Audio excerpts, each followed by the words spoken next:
Welcome back to JP's Budget Collecting. And yes, I pulled a John. I was late. It was all my fault, but that's okay. We are here. We are back with the indie show, which, yes, it's back after like 8-10 months since I've done one of these. I'm going to try to start doing these again. Going to be a lot more casual than I was when I did it before. But I do have a guest tonight, and that is my man Dayymares. Adam, what's going on, sir? Not much. How are you doing? I am doing well. I'm looking forward to talking about this. This was my first exposure. We are talking about Old Guard by Greg Rucka and what was it? Leon. What's the Fernandez is the artist. I forget what his first name is now. I'm blanking on it. I forgot too. Alex or something like that. Leandro. Yeah, Leandro Fernandez. We got talking Old Guard. There are 2 volumes of Old Guard. We'll get into that in a minute, plus a Tales Through Time where other writers and artists kind of did short stories along with Rucka himself. We're going to talk about all of it. I read all 3 of them.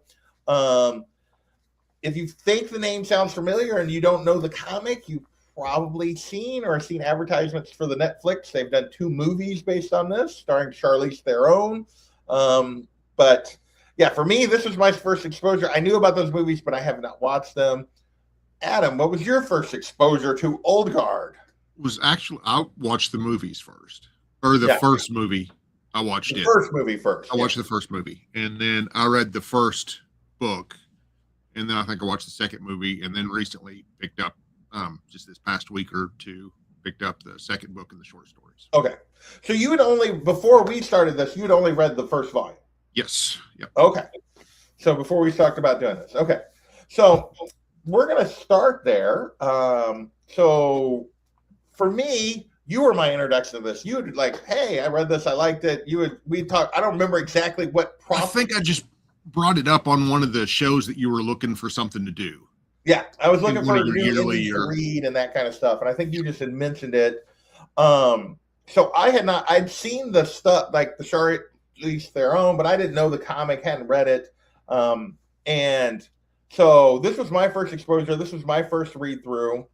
So the concept here is basically we meet these 5 immortals, basically, or somewhat immortal. Semi-immortal. There's not exactly a clear picture. And they are Andy, Nikki, Joe, Booker, and during the course of this book, a new one is born, basically, or created, dies for the first time, and which is Nile, and she is. So we kind of get her introduction into this world, as well as we're getting the background on these characters. But Andy is very old. Nikki and Joe are basically from around the Crusades, is how old they are. Booker is died the first time around the French Revolution, and Nile is a modern day. So but based on the story, there's been previous ones also that existed, but then eventually died. So they're not truly immortal. Their time hasn't come yet, and they don't know when that's going to be. And basically what we meet them is the initial 4, Andy, Nikki, Joe, and Booker, are basically working as sort of, I feel like the A-team is a good description. They're working as soldiers for hire, but they're only taking missions to help people, or trying to do good, I guess, with their soldiers for hire. Is that how you kind of yeah, and only do a job for a person once. Yes, because it's gotten, in the modern day, it's so hard for them to stay hidden what they are. So that is, and we meet Andy here. We're seeing flashbacks to battles that she's fought, and we also see her taking kind of through time here and taking different lovers to bed after all of these battles, and that you're getting the impression that she has,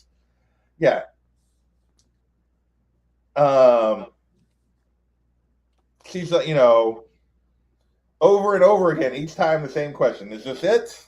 will this time be the one? And each time the answer is not yet. I'm so tired. I'm so fucking tired. So tired of life, of killing time. So you can see that they're like through this. We see that like Andy is clearly, and we come to find out, 6,700 and something years old. She's been around, Long basically. time. Yeah. Like Niall makes the joke later in the book of like, so like that she's been around since the Stone Age, and she's like Bronze Age, you know, like, you know, like, but I'm not that old, you know, but and they're sort of trying to find. All of them seem to be like trying to find meaning and continuing on. Here is what they're doing, and we see them take a. So, what are your thoughts just on the setup here of like these characters as you're introduced to what they you? It takes a little while for it to play out exactly what they are, but as your introduction, what was your take on the setup of who these I people really are? liked the addition to the classic immortal thing of the they die, they just don't know when's they're going to be their last time. Yeah, You know, that normally it's a long time, sometimes longer for others. Like yeah, Andy's and we been there really for so long. see. Other people only go like 100 or 200 years. Yeah, I mean, we really see through the course of it. We see what does she show? Two or three others that she's interacted with and that have died, and basically when a new one is coming on, they start having dreams about them. So they like when a new one happens, they start having dreams about them and find each other. And she talks about like one of back in the day, like thousands of years ago, it literally took her 1,000 years to find one of them, like because you had to, it was on the other No side of the travel planet, and yeah. you know, and so she dreamt about this person for like 1,000 years before she ever met them. But it was also, not only the travel stuff, but just, her first couple that it took her a while to understand that's what the dreams were. Yeah, You know? yeah, to know why she kept seeing this same person's face over and over again. So once they find them, they stop. But until they find them, and it's interesting that none of them dream about like, Existing people. well, like Or, existing ones, except for like they were having dreams about. So, so is Andy the first one? Because they seem to have dreams about her, and the ones that exist seem to have dreams about the new one. But when she talked to Niall had only had a dream about her, like, or because they talk about that they didn't have a dream about the other lady that, like. but you find out in the second book that the other lady was older than, wasn't she? Yeah, Was, maybe she was older. I forget now. I think she was. I can't remember. I think. But anyway, so yeah, I thought it was an interesting setup because they're like, our time's gonna come. We just don't know when, and they're trying to like be productive or find meaning. Like a lot of this is about finding meaning, and basically through this, they end up getting sucked into doing a repeat job. Like they get sucked into like this guy that they'd worked for before, who worked for the CIA, contacts him. He's like, well, I'm independent now, but I got this thing. There's these kids, he sells them on like, and it's a complete setup of he's figured out that they're old, really old, that they're like, there's something going on here. And he's basically got a client that wants them because he wants to figure out, he wants it. He wants to be immortal, which, there's got to be some way of harvesting that power. Yeah, some way to harvest and harness this power that they have. And so that's the big setup here as we go through this first volume is they get set up, and while they're getting set up, then they find out that there's another one at this very moment. We meet Niall, who's a soldier in Afghanistan, and she gets killed, and only she doesn't die. She comes back to life. And like people are trying to figure it out, and they got to go like find her before other people realize what's going on with her and turn her into an experiment. So what do you think about? I mean, it's the setup of here's our bad guy wants to steal their immortality is a very, very much a trope. What did you think about how it's used here and our villain that we meet? What is his name? I'm blanking on it. are very stereotypical rich billionaire. I want everything out of life. What do you think of our villain here? He was very Steve Merrick. Yeah, Steve Merrick. Yeah. He, I just now got that. Okay. That finally the in the short stories. Oh, yeah. The Merrick name on the one doctor that was saved. Oh no, I guess I missed that. I didn't. So the Western one, and they saved the doctor. The Okay. stories. His last name is Merrick, and Oh, he jokes about telling his grandkids and stuff about this. yeah. None of them will Okay. ever believe Yeah, it. yeah. No, I did not catch that when you did Well, that. I figured there had to be some connection to it, but I didn't know if it was ever explored. Yeah. You know, and then I just got the name just now. So, but yeah, there are a lot of tropes in this.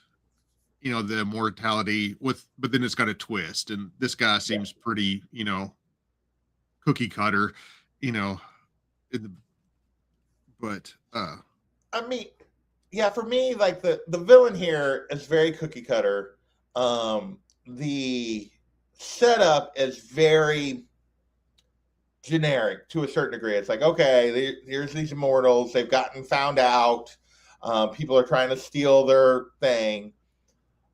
But having said all that, this first volume works for me on so many levels. I think Andy, Joe, Nikki, Booker, and Niall are all fantastic characters. Like Niall's reaction to like this, and I love how Andy, like when she confronts her, like you're like me, you're immortal or whatever, and she's like, and Niall's in denial, and Andy shoots her.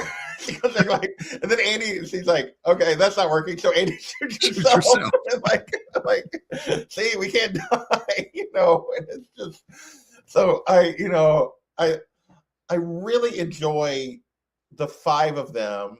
I enjoy the whole setup with Joe and Nikki basically being on opposite sides of the Crusades and like fighting because they can't kill each other.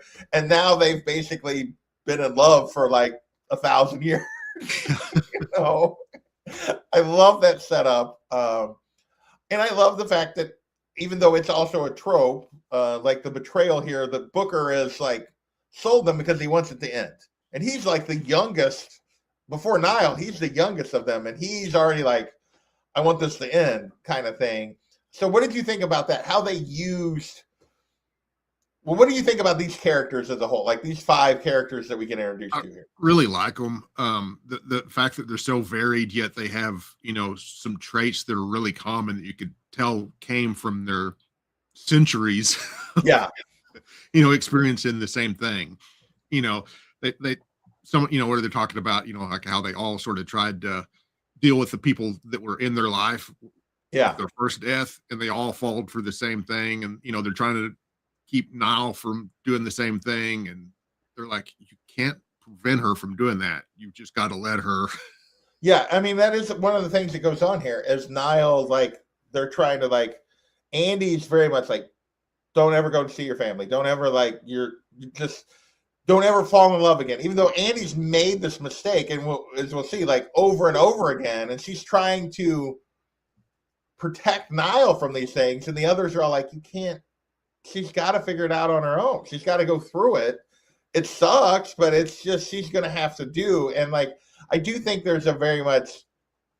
Andy is very much the mom to this group, but she's also like struggling herself. And we get, but we see Booker kind of sets them up, and he sets them up. And then at the end, they're like, I just love how when they finally where they're going to capture Andy and Niall and Booker or whatever, where he set them up to be captured. And she's basically, and like they fight their way out of it, and they're basically like, okay, like they deal with, he gets a punishment, but initially he's like, are you going to help us get Joe and Nikki or not? And he's just like, okay, because they know they got to spend centuries together. Because they're all they got. They're all they got. Like everything else is going to fade away. Yeah. So Is there anything like what are the? I'm just curious. What are the things about this first volume that like anything that stands out to you that you really love beyond just like the way they interact with Niall and her going through this for the first time? Just their interaction with her and each other, and the seeing the different points in history, that sort of brings in, some of the past history and some of the, little bits and pieces and stuff like that. That Yeah, I mean, we get just flashbacks to, we get different flashbacks throughout the story to little moments in Andy's previous life and all of these things. And I mean, and I love like sort of how much of a hypocrite Andy is because she eventually tells him that she's like, she admits because she's been pretending she doesn't know how old she is. And she's like 6,736 or whatever it is. I mean, it's something years old, give or take a couple. She's like, it's hard to completely be sure. But yet, around the time of the American Revolution, she fell in love with a man and like lived with him for years and like, which is only 200 years ago, which is nothing for her, but like she'd been alive for 6,000 years and she still did the same thing. And, that she's trying to warn Niall off of. And we see kind of that backstory. And I also really enjoy that they just make her completely refuse to understand technology. Like, I love how they put it all, the technology stuff on Booker, the youngest one. Because he's the youngest, but he's from like the 1700s, like early 1800s. Like he's 200 years old, but he's the youngest, so he has to figure out all the technology outside of like the weapons that they have no problem figuring out. But it's because of what they do. But yeah, I just think what makes this book stand out is their relationships and their interactions, and even after they find out he betrayed them. I mean, they like don't. The way they treat him, even though punishment is just exile. I mean, which like 100 years alone. That's basically the punishment they give him, and because they know that's a freaking harsh punishment for these people. Because I mean, as we'll see later in the volumes, like being alone is like all of their biggest fears because they've outlived everyone that they've ever known except for each other. And I also love the way Nikki and Joe are the two that get captured and how they handle their capture through the whole thing. They're just so like, yeah. And the guy goes nuts at one point. It's like stabbing him. And like, they're like, well, it hurts, but okay. Like, they're like, we're going to get out of this. Hey, Mr. Marcus, what's going on, sir? Yeah. And so what do you think about those two, their relationship, the way they're portrayed in this first volume? It is really good. How you can, they've come to, become almost like, one person almost. Yeah. Different side, not necessarily the same person, but different sides of the same coin, I guess you'd say. Yeah. They're very similar in a lot of aspects, but, I mean, and like when they're captured and they're like, you're not going to figure it out. We can't pass it on. It doesn't work. like we've been through this. And they're like, no, there's got to be a way. And there's, and the scientist is like, they're human. That's the DNA test. They're just human. We can't find any difference in them. And I love the way they're matter of fact. Like at the end when they're like, dude, we're not immortal. Our time just hasn't come yet. And like they're so like. You can tell they've been through everything at this point. Like, there's nothing that like these people can do. Like, they're trying to like torture them or whatever for the thing. And it's like, dude, we're not lying to you. If you think about it, they'd probably have to restart every 10 years or so. At least, because I mean, if you don't age in 10 years. Yeah. I mean, they're basically the age they were when they died the first time forever. And because they don't grow older. They're not aging slower or anything. It's just one day. And it shows it one day, one of the guys that she'd been with for a long time got shot and he didn't come back. And so they know that their time will come. I also love the scene, like the whole scene where they're captured and the two of them and their dialogue with the doctor. And then when Andy and them finally come to rescue him, and they're like, and well, you're free. It's kind of like the scene from the Suicide Squad when they're going to arrest Harley and she's on the outside, and they're like, oh, well, we had a great plan and everything. They're like, we got tired of waiting. Like, you know. So they would be like almost unstoppable. I mean, basically. Well, they even talk about when they go to get the guy that did this to them, the bad guy in this book. And it's like they're basically although they still have their guns and stuff, they're basically trying to come up with non-lethal ways to subdue them, because they're like, you hit them in the head, you knock them out. They're a human. You can still like do other things to subdue them. You just can't kill them. So there's like lethal ways of stopping them doesn't really work. And so it was just an interesting thing to hear them talk about, like, oh, well, we have to find ways to stop them. Like you tie them up. Well, they're tied up. They're not superhuman. They just can't die. And so it's like whenever they killed Booker and, like just essentially cut him shot him into pieces, like, yeah. And she's like poking his brain back in to see if he's going to start. And he's like, stop that. I love when they get trapped in the high rise and they're like, and she shoots out the window and they're like 36 stories up or 34th. And now I was like, we're on the 34th floor. Well, and Andy's like, we'll be fine. I've fallen from higher or whatever. You are out of your mind. And so they jump and they all land and they're splattered across the street. And on the way down, though, she's like, oh, I've never jumped from this height before. Yeah, they haven't had this tall of buildings. How long? Yeah, these buildings didn't exist. So I think the humor and like I said, the personalities make what could be a very generic story very interesting. So I love this first volume a lot. What were your thoughts overall just on this first volume? I really liked it. Some of the art took me off a little bit. I really like his art style, but if you notice, like on the covers and stuff, he doesn't show faces that much. Yeah. And to me, he is like with noses, like Liefeld is with feet. Yeah. Like, yeah, a lot of stuff like that is really cool, but a lot of the actual interior art with, faces is a little distracting because they come off flat. They do. I mean, you can see like Niall's face here. It's it's not bad. It's just, it is very, trying to think of what the right word is for, but yeah, it's not Andy's face is very like, and it could be just because of how she's supposed to be represented, but like her nose is just like, just some flats. Yeah. And it's like that with a lot of people in a lot of stuff that. Yeah. Booker is the same way. He's got a very broad, flat nose and like a boxer almost that's just been flattened over and over again kind of thing. And,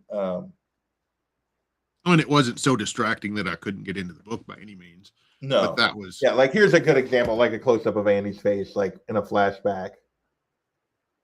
Like it's just like, okay. Like, I mean, I guess people's noses sometimes look like that, but yeah, I think that and then you get the other extreme and you get like our bad guy who's got like the the extreme nose. To me, there's like nothing doesn't seem to be too much in between on. Well, I mean, like.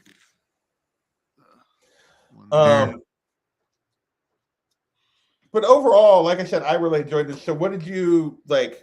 You said you saw the movie. You thought, how did this compare to the first? I mean, is the first movie basically this first volume? Pretty much, if I remember correctly. The two movies somewhat bleed over. Okay. And there's some more you find out about Niall that's not in these books. Gotcha. And it's just I think they sort of added that for the movies to give a little bit more, background. That I'm curious, since it looks like Rucka did the screenplay. I'm wondering if that's what would be in book 3 if book 3 ever got written. So we'll talk about that. So he wrote this volume, and it was intended Like because I did a little research because we're going to get into volume 2 and it ends on a cliffhanger to a certain degree. And he wrote volume 1, and I think he intended this to be just a one-off. This was just an idea he had. He wrote it. He liked it. Netflix was like, "Hey, this is great. We're going to make this into a thing." And he was like, "Well, let's write more." He's like, "Let's do more. Let's revisit these characters in this universe." So he intended to write 2 more volumes, which is book 2. So book 1 is the Old Guard, and I think it got named later the Opening Fire or whatever, added to it. And then book 2, we got Force Multiplied.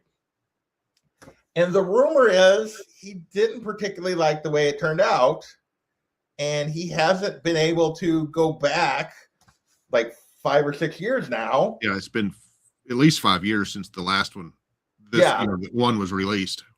Yeah, because I think it even says in here, because it says coming soon or whatever, and it's like at the end, Old Guard will return one last time. Old Guard fade away, and it's like 2020 or 2019. Yeah, 2019 is when he started when the first of the issues was released in December of 2019. Yeah, and he's never went back to it yet, even though he's worked on the movies. So maybe once he gets the movies where he wants the third movie, because there's supposed to be a third movie. Oh, is there? I didn't know that. I think, maybe I could be wrong on that. I thought there was supposed to be a third movie that kind of wraps this up. Or does the second movie deal with the cliffhanger here? I think the second movie deals with most of the stuff I can't remember. It's been anyway. So but there's more stuff in the movie. Went back and finished the comic version. Now they did do, and we'll talk about later, the Tales Through Time stuff, and we'll talk about some of those because some of those are fun. Some of them are. Anytime you get kind of a little anthology like that, you're going to get a mixed bag of, quality and interest and everything. So the second volume basically picks up. The end of the first volume is basically they've survived. They gotten out. No surprise. They're trying to introduce Nile to this world, but they've also banished Book. He screwed up. 100 years, dude. We'll meet you back in 100 years. You're on your own because you betrayed us. And we see. So this book picks up pretty much just a few months after that. We initially start with a flashback of.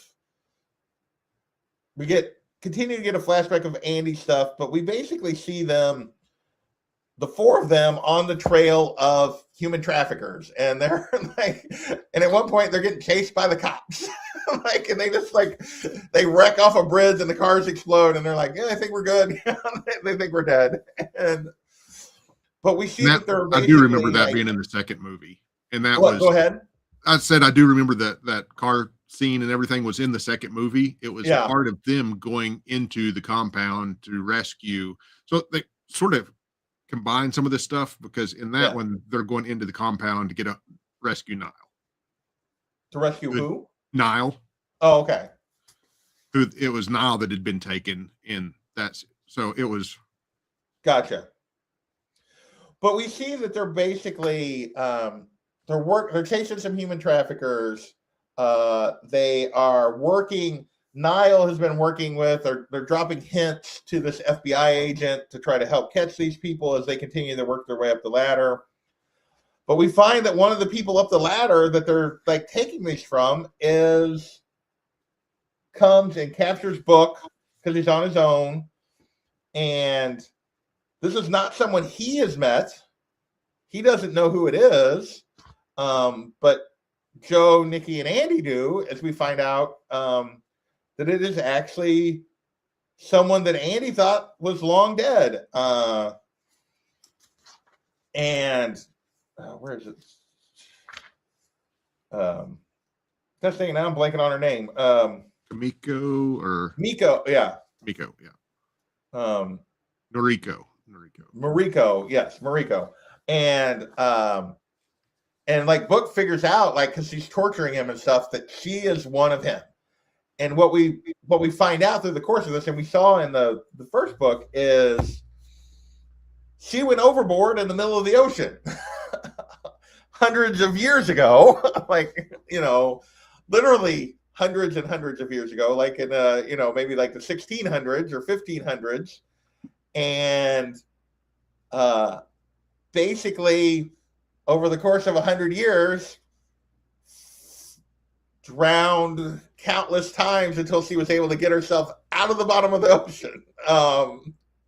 And needless to say, she's not completely sane anymore. I mean, I don't know how you could be really sane, just even if you weren't drowned that long, being, living as long as they do and everything. You gotta have some sort of code that binds you like they do. Yeah. And so basically Andy saw her go overboard in the middle of the ocean, and it's clear Noriko blames her for not coming to find her, and it's like, how the heck could she have? Like even if she dove in after her, like the odds of her finding her are slim to none, and then they would have both went through it. But she's clearly angry. She's clearly got a vendetta, and she's trying to get Andy back, and we find out that they were together for over 2,000 years as a couple.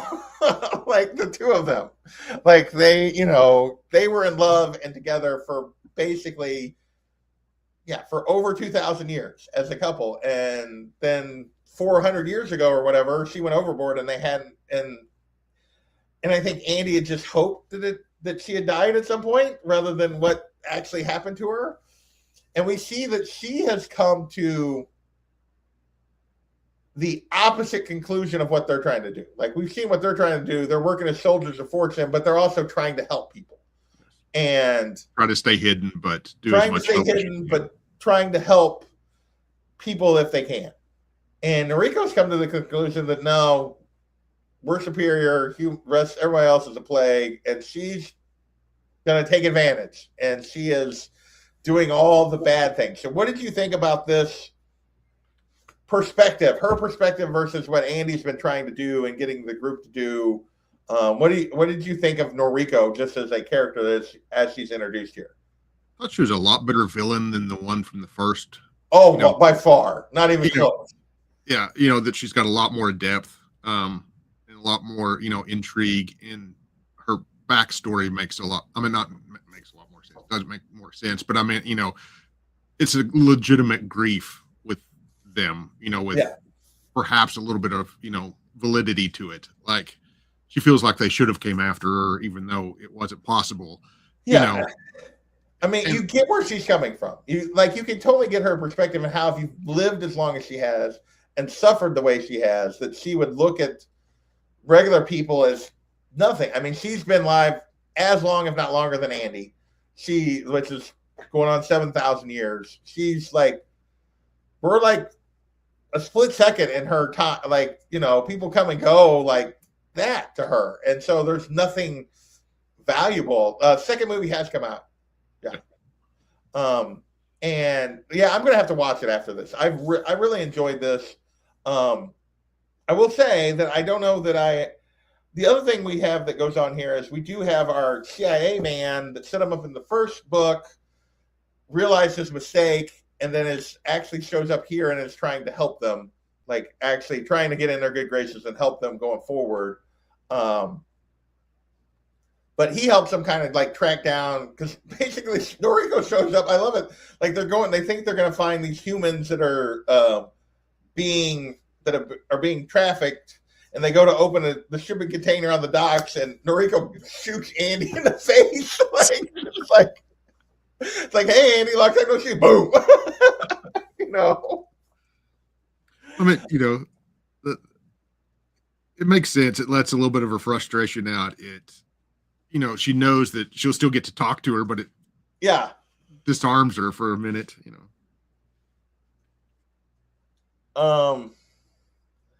But we kind of, through the course of this, we get a better picture of Andy's backstory. And it basically, that she sort of lived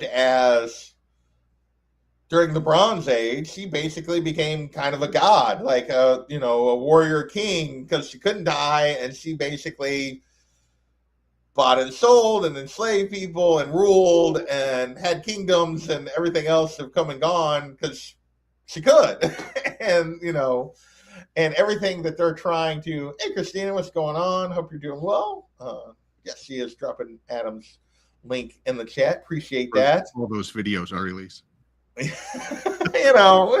videos there still. A little bit older. So it's definitely a very interesting perspective. Like that she has, and she basically tries to, but we see that, the two of them have lived through basically human history that more of human history than any of us remember or have documented in a way. And thank you. Appreciate that. So what do you think of just their dynamic here? Andy and Noriko's dynamic as we go through this?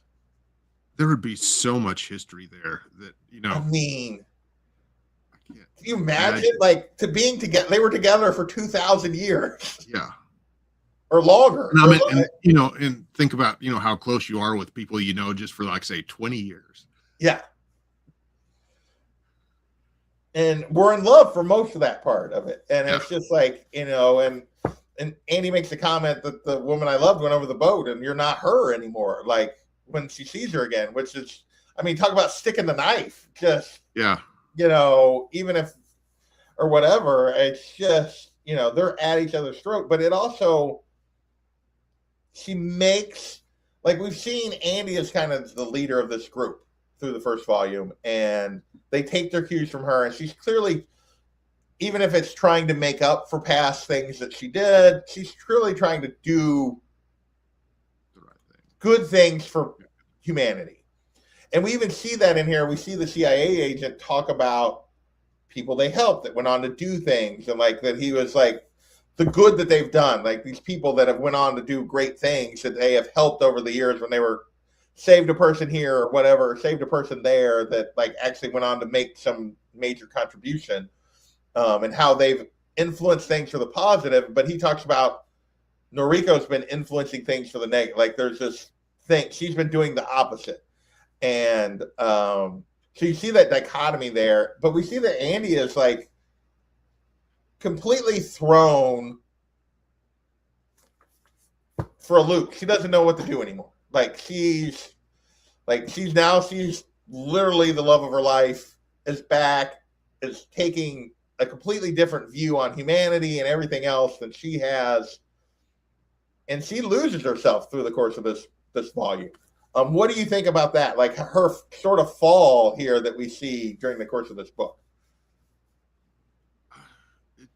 I don't know how you wouldn't have doubts and stuff like that, after such a revelation of someone that you loved for so long, suffered and hates you now. Does but doesn't. She's clearly trying to pull her to her. She's trying to pull her back in and make her see things her way. They have a confrontation with the four of them going to save Book, and it ends up being 5 of them against, and Noriko basically well, I would lose. So what now? Are you going to throw me back in the, because they're on a boat. She's going to throw me back in the ocean or whatever. And Andy's no, we're just leaving. And going to just leave her alone. But we see the finale of this, which is sort of the cliffhanger, is the rest of the group, she kind of comes clean about her past to the rest of the group, that all the things that they're fighting that at some point she's done. And she kind of curls up in a ball against the wall, and they're well, we're going to keep moving forward and trying to help people. Are you coming with us? And she doesn't know what to do. And she ends up, they leave her, and she's basically she's I don't think I can do this anymore. And then they're well, she's I don't want to be alone. And they're well, then come with us. She's but I can't do this anymore. So they end up leaving her. And the cliffhanger is Noriko comes and finds her and it's come with me, and takes her away. And that's where we leave it in the book. So I don't know where it leaves it in the movies, but that's where it doesn't have this turn in it. If I remember Okay. correctly, it really doesn't have this turn in it. Okay.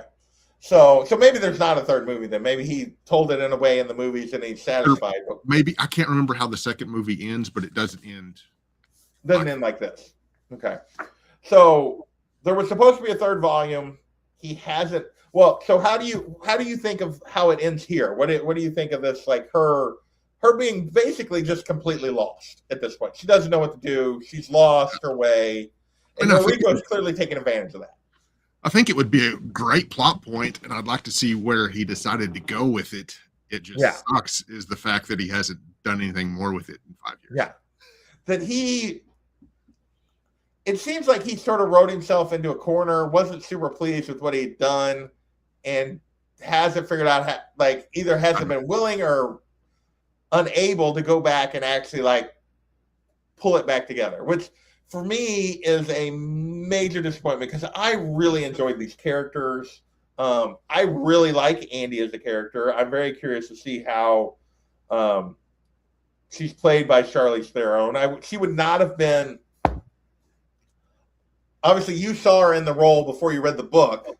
As someone who read the book, she would not have been my first choice for Andy. Like, she would not have been like, as I was thinking of who should play Andy, she would not have been there. But now that I know she does, it's like I can kind of see it. Like, she has kind of that gravitas to her. She just would not have been my first choice, mainly because I think of her as too like appears to look like just her features and her looks are very modern, like, and Andy's like, it's not something you would think of somebody that was 6,700 years old. I don't know.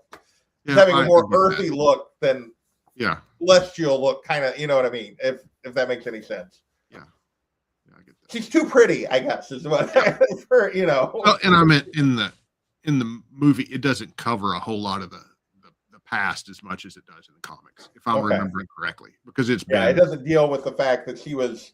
I mean, it mentions it and all that type of stuff, but almost there's no like flashbacks. Yeah, I mean, basically based on what you get from this is her ancestry is she was like her ancestors became the Turks or the Mongols or or that kind of part of the world. It's like Central Eurasia is basically where they're talking about. So it's like Turkey, that kind of part of the world is where she's from. And so that's part of it. But yeah, it's just I really enjoyed it. I would love to get the end. That's basically where I'm at. I want the end, damn it. So, any other thoughts on volume 2 here that you want to point out? No, go ahead. Sorry. No, go ahead. No, say what you were going to say, and then no, that pretty much covers it. The ending left much to be desired. Yeah. There is one other point in here, and we see that through this, we see that they've convinced Niall not to go back to her family, but like she basically falls for this FBI agent that they're working with or giving information to. And she basically he gets the truth from the CIA guy, doesn't really believe it. He's going to take her in at one point, and she's like, okay. She's like, can't let you do that. She pulls a gun on him, and he's like, whoa, whoa, whoa. And then she's like, puts it to her head and like shoots herself in the head. And then he's like, oh my God. And then she starts calling 911. No. Yeah, he starts to call 911. She's like, don't call, I'm fine. I mean, quite the way to prove that you're not, you're immortal. But I love it. He's like, well, how old are you? She's like 27. He's like, wait, what? She's like, I'm new to this, okay? I mean, I love that whole sequence and interaction and conversation is really fun. She's like, because he's like, well, wait, if you're like immortal, how old are you? She's like 27. It's like, I'm new. This is all new to me. Ask about her cover and all that. It's like, it wasn't a cover. That was my real life. That's who I actually am. Yeah. So I really enjoyed that scene as well. But yeah, I mean, I think the big thing is I didn't enjoy volume 2 as much as I enjoyed volume 1, mainly because it's a cliffhanger and I know there's no wrap up here, that we're not going to get. We see Andy's fall through like losing herself through the course of this book, and we don't get any chance at her. Like we don't get to see her pull herself back together. And so that Or hopefully a at some turn, point either he'll one. do that. You know, What? Go ahead. or a turn. We don't get to see her redeem herself, or Or back, completely go the other way. Yeah. So we don't get to see how it wraps up. But he did the other thing that has been put out is he did a Tales Through Time, which are a bunch of short stories. There's like 12 of them in here. And he does 2 of them, but we got people like Kelly Sue DeConnick, Brian Michael Bendis, Matt Fraction, Jason Aaron, Alejandro Arbana. That's not one I know, but like a couple of these writers I'm not actually super familiar with, but there's a bunch of people that I'm very familiar with came in and did stories. We get are there any of these that you want to point out? You want to just flip through a few of these? There's a couple of them I really enjoyed more than others. First one I kind of liked, the My Mother's Axe. So the My Mother's Axe is great because that was one of maybe my favorite one in this, and because it's basically she's training with Niall, and she starts talking about this axe that she has. This very we see it here, and it looks like an axe. Like we see her with it here in the beginning, but when you see her like on this other book covers, it's like this circular. Yeah, you see it there. Very circular, very unique kind of thing, and it didn't start out that way. And now I was like, and she's like, well, it's my mother's axe. And she's like, well, how is it? She's like, there's no way it survived this long. That it would not have survived. And so, and Andy starts telling the story of like how it came to her in her hands and how over the years she's had to reforge it and like change the handle, change the leather. And she's like, and at the end, Niall's like, every few hundred years I have to get new leather on the handle of this new one, but it's lasted longer than any of the others. Yeah. Yeah. And she's like, oh, it lasted. This kind of wood lasts longer than any of the others. And she's like, every part of this, including all the metal, has been replaced countless times. And so none of this is an original. There's not 1 ounce of this is an original to the axe that you got from your mother. And she's like, but it's my mother's axe. Like it doesn't matter that she's had to reforge it. It doesn't matter.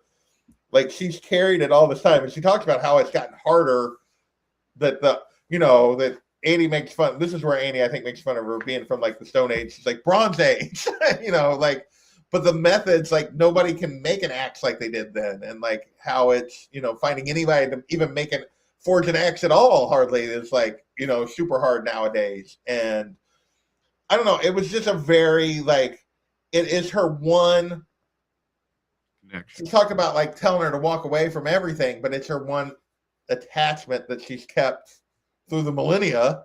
And so, yeah, I really enjoyed that story. What was it about it for you that really?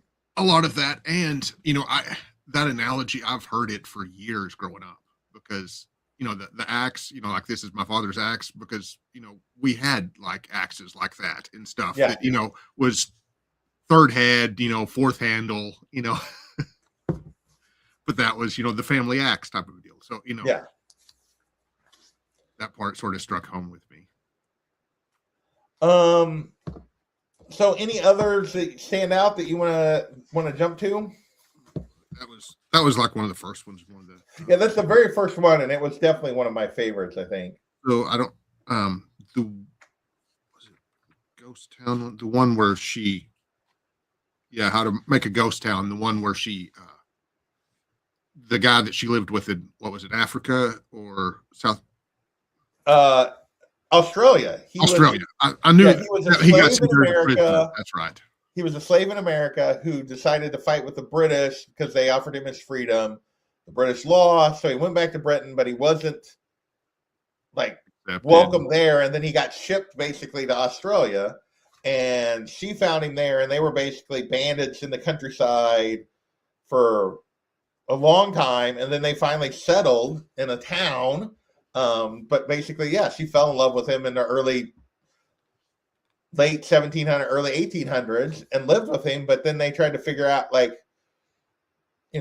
he kept getting older and she didn't. And the story was she was his wife, and then she was his daughter, and then she was his granddaughter, and she finally leaves in order to protect him. Only as soon as she leaves, they end up turning on him because they realize that something was wrong and that, superstition and everything else. And she ultimately comes back, and like makes a ghost town. It's basically, what is her line at the end? How do you make a ghost town? First, you take a how do you town. make a ghost town? First, you take a town, then you fill it with ghosts. I mean, and yeah, because we see her. It starts with her going back to this tree in this grave, and it's like that's been there for this long time, and so yeah, I thought that was very powerful, and it also showed that like she loved this man, and she'd been alive for 6,000 years, and she still found a connection that she didn't want to give up, and it was still that lesson she's trying to teach Niall. She's trying to teach it because she's went through it countless times, and it's like, and she knows that Niall's going to go through it countless times. It's just the way it's going to work, but it's still very poignant and very powerful. The other one I really like is most of my favorite ones in here, I think, were the Andy ones, but the where she's in the Pasendale, the one where she's in a restaurant and she finds this kid that she found during, it looks like World War I, maybe it's II, but that she found during the war, whose parents had been killed, and she basically adopted, and then she had eventually walked away from, like, but he's so like, and they catch up, and he like makes her a meal, and like he's a chef now, like a famous chef now or whatever, or a renowned chef, and like he makes her a meal for her, and then ultimately calls her mom and everything else, and she doesn't even recognize him at first. It's like, oh, but when she does, like, it's just that I thought that was a very good one as well. Yeah. And how that, the food that he made for her, couldn't make for anybody else because they wouldn't like it. Yeah. Like what her taste, something that tasted great to her, modern people would be like, this is disgusting. Like, yeah. She's like, oh, is this on your menu? And he's like, no, I wouldn't make this for anybody else. Like, only you would like this. That one I really enjoyed. I'm trying to think, what was the one with the nuns? I thought was kind of funny. Was that book? That was book too, yeah. wasn't it? Yeah. Yeah. Yeah, he gets drunk and goes into this thing, and like I don't even remember where they're at. They're in some war-torn somewhere or another, and he basically kills himself in front of these nuns, and then they like take him prisoner because he's some sort of demon or whatever. Well, they can't decide if he's a demon or if he's sent from heaven or yeah. Like, so they capture him and they're holding him hostage, and Andy shows up and like kills her way to him, and he's like, and like, and she finds him strapped to a like tied to a stake across, and he's like, and she opens the door and he's like, please tell me you didn't kill my nuns. She's like, most of them were regrouping. How did you let yourself get captured by a wacko's book? And he's like, well, about that. They're like, this isn't what you think. He's like, and she's like, have they been killing you this whole time? She's like, well, sometimes they take turns murdering me, and she's like, and what? And then we see like the panel is like what he and the nuns are doing at the bottom, and it's not normal nun stuff. Yeah. Her face, I love her face when she's like, you're kidding me. Like, I don't know if I'm a devil or an angel. Like, what? They don't know if I'm a devil or an angel, but they're convinced I'm proof that Armageddon is here and that they can use my bodily fluids to stop talking. Stop talking. Yeah, I've heard that one. So she's like, I'm going to. I mean, who wrote that one? That's got to be a Fraction. That's got to be Fraction. I think it was. That's got to be. No, that's Jason Aaron. Oh, yeah. That's Jason Aaron. It's so, yeah. Which one was the fraction one? I assumed his would be kind of funny. Oh, How to Make a Ghost Town. Oh, his was the How to Make a Ghost Town. Okay. But yeah, it's just like the whole thing with the nuns, and it's like, you didn't kill all my nuns, did you? Like, oh, good grief! It's like they think they can use my bodily fluids. Like, I'm going to cut it off. Like, But I'd say over half of them had at least a good quality or two about them. yeah, Like another one I didn't really like the art of, and I didn't like the whole story of, but the point of It Never Gets Old, which was the one set in like the 1700s or something like that, where the guy's outside the tavern begging, and you see the oh right, and the guy's going talking like to his son or Book is adopted like son. we see because Book talks about when Niall, like when they're trying to convince Niall not to walk away from her family, that he talks about how he didn't, and all his sons, his sons were born before this happened to him, and how they all grew old and grew to resent him and hate him because he was still young and they grew old. But we see here a flashback to him with one of his sons before that happens, and yeah, so yeah, we get a nice scene with him and his son before, when they're basically the same age at that point. Like his son is basically the same age as he is, and it was interesting. The war veteran thing was a little weird. Like them interacting was interesting. The war veteran thing was a little weird, but didn't work as well for me.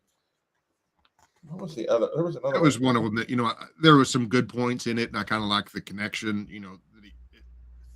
How it sort of gave some backstory on how showing that you can't do family in that life. The other one I like is the one where they steal from the museum, which is by Vita Ayala. It's 11. Many happy. Yeah, it's 11, and basically there's a doll in the museum that was found that's from the French Revolution, or from Napoleon, because Book served in Napoleon's army, and it has meaning to Book, and like somebody else found it, like it was something he lost, and it was his boys that he took with him when he was a soldier, and they realized it's in a museum, and so Niall and Andy are plotting to like steal it, and I love so Niall's trying to tell her the plan, and Andy's like, "Oh, there's gonna be lasers," and she's like, and Niall's like, "You gotta stop watching heist movies." She's like, "This is not how this is gonna go," and she's taking out the guards with her axe. Niall's like, "Okay. 1, you agreed no killing, and 2, stop watching heist movies. I already told you there are no lasers." So I just enjoyed that. Plus, they were doing something for him, and it was I really enjoyed that particular for his birthday. Story. But yeah, it was that was one of my favorites out of there. Yeah. So anything else? We're right at our hour. Anything else you want to talk about on any of these at this point, or just Old Guard in general? No, not anything big. Just overall, I think it's a good read. I wish that the second volume had an ending. Yeah, if he wasn't going to write the third volume, I wish the second volume had an ending. Yeah. I think, to me, that's the big thing out here that would keep me from recommending it to anybody, is just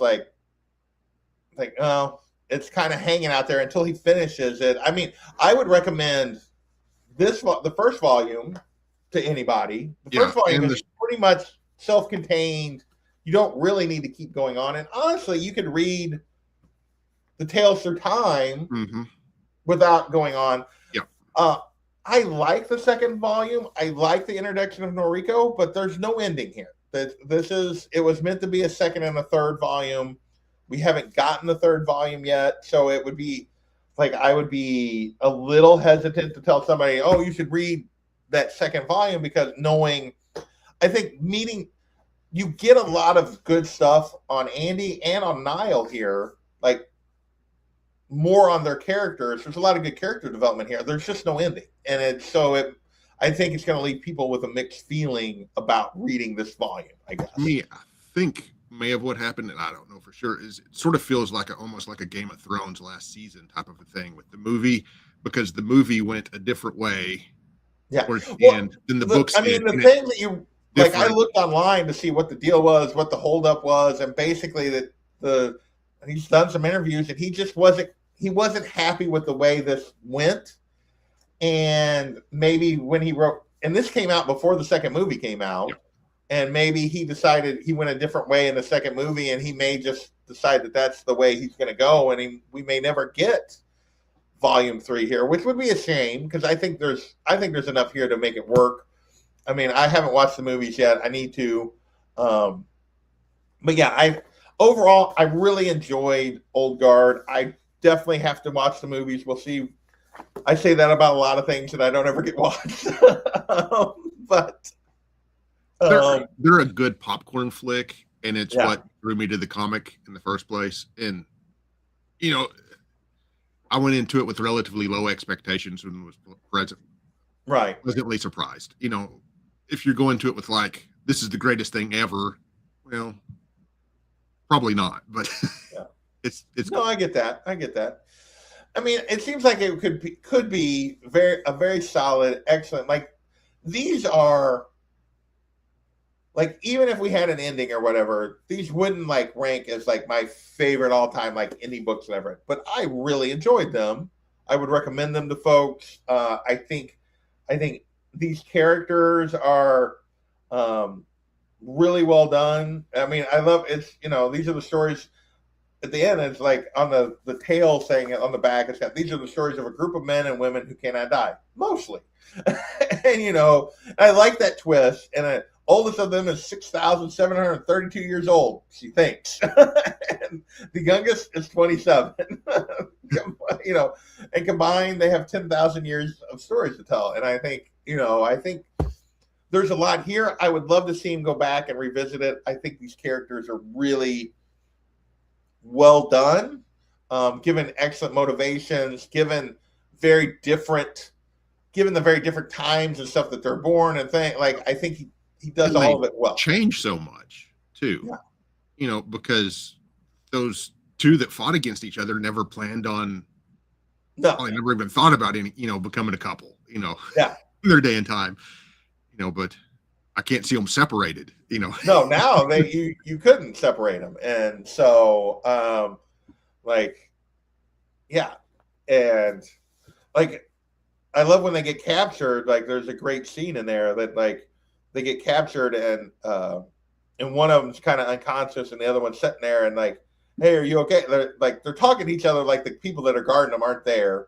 And the guards try to give them like crap about, oh, you're good, like about being gay or whatever. And it's like, dude, you have no idea. This is my, like, we've been together for 1,000 years. like you have no idea, like, the devotion we have to each other. Like, he's my everything, and it's just, and so it's very, which is why then you see that in the first volume. And then when you get Noriko in the second volume, you realize that her and Andy were together for twice or 3 times that long.